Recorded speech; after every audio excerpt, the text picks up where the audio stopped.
Okay, so this is part 3. This is going to be our final chunk in our discussion of the defense mechanisms. It's been a long journey, but we finally arrived at the mature defense mechanisms. And just as a reminder, remember we gradually increase through the different classifications to the mature defense mechanisms, with the idea being that the mature, like their name suggests, are the most mature way in which we have of handling the stress that's around us in the world. So what are we going to talk about? Let's just jump right in here. Okay, so we've had the narcissistic, we have the immature, and we have the anxiety as our common types of defense mechanisms. And now, like I said, we're up to our fourth type, the mature defense mechanisms. Okay.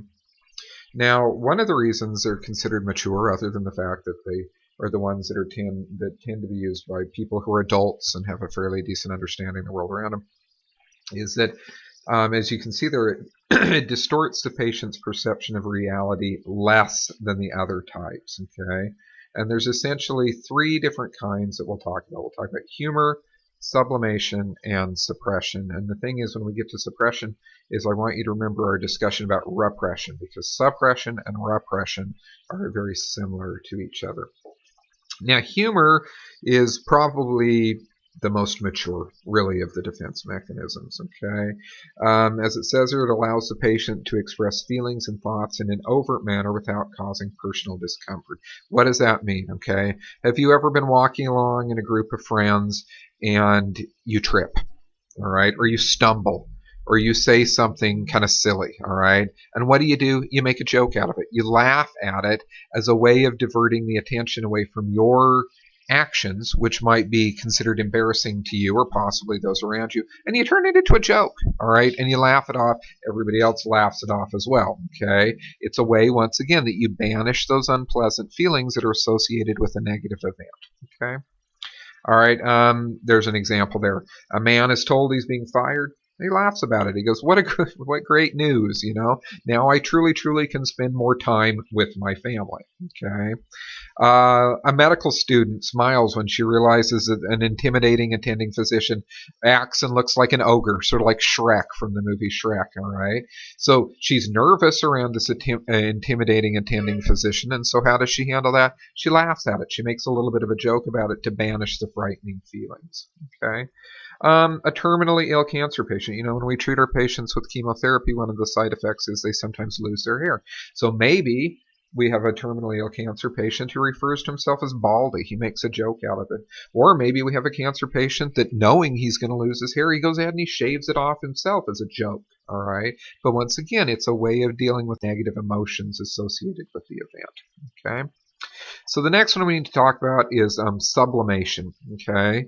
So it results when impulse gratification is achieved by channeling unacceptable impulses into acceptable drives. So in other words, you take some type of a feeling that is clearly unacceptable, and you recognize it's unacceptable, and you don't want to act upon those feelings. And so what you do is you take the emotion associated with them and you put it into something positive.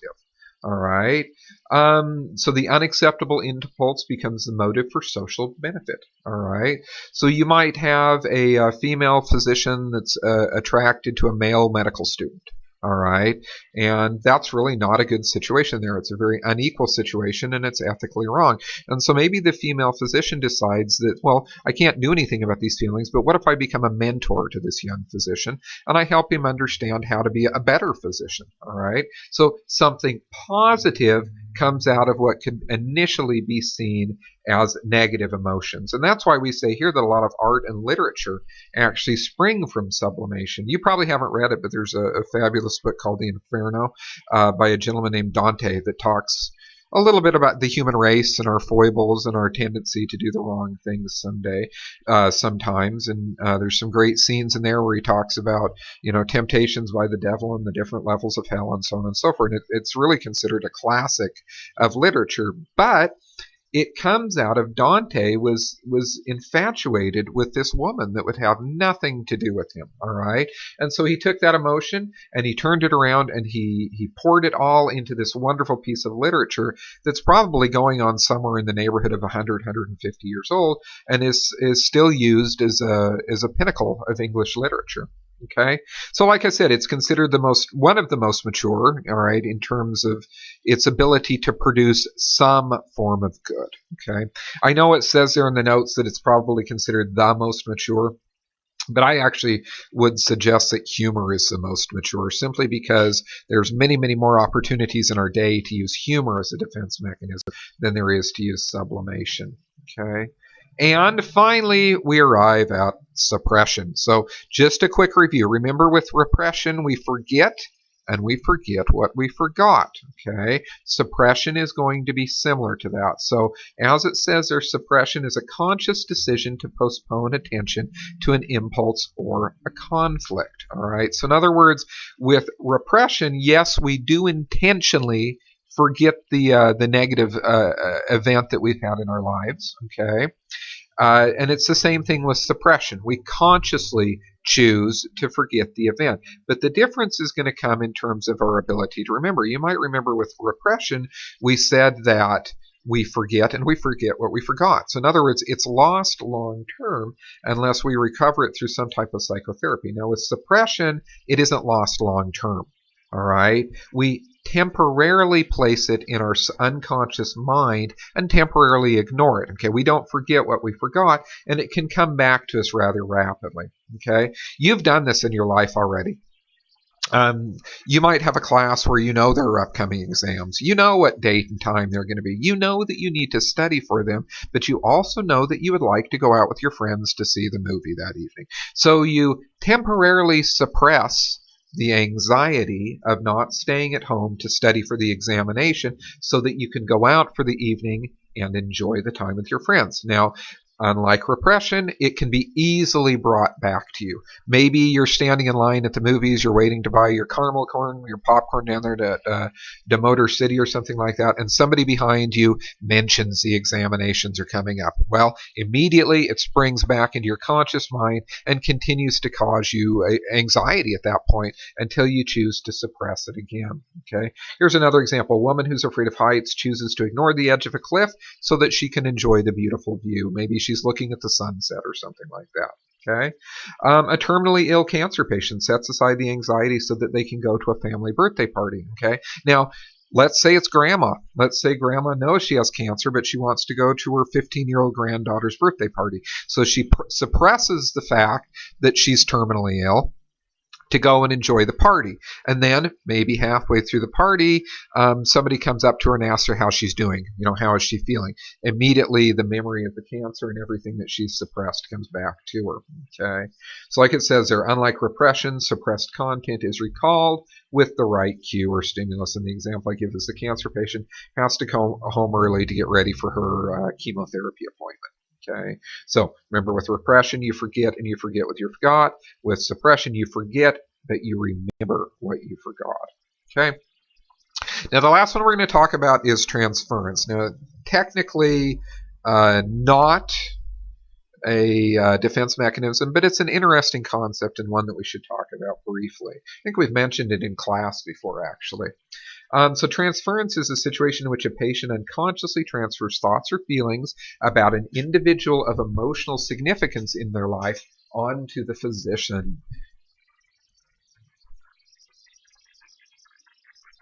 All right, like I said, it's not a defense mechanism per se, but rather a reaction to an emotional situation. All right. So the thing is, transference can be positive.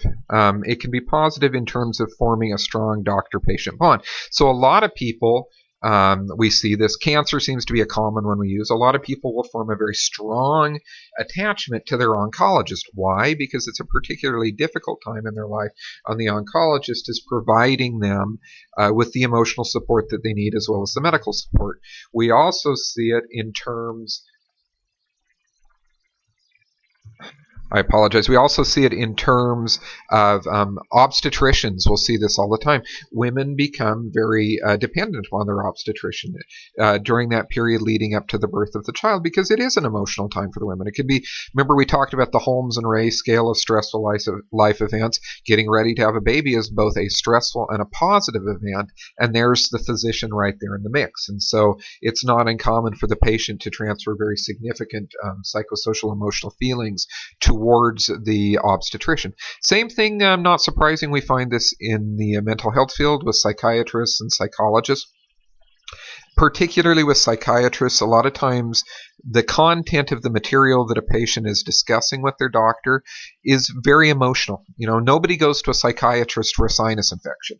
They go to a psychiatrist because they're having some type of significant emotional event in their life, a divorce, death of a loved one, mental illness, whatever it happens to be, and they're sharing details with the psychiatrist that maybe no other person in the world knows.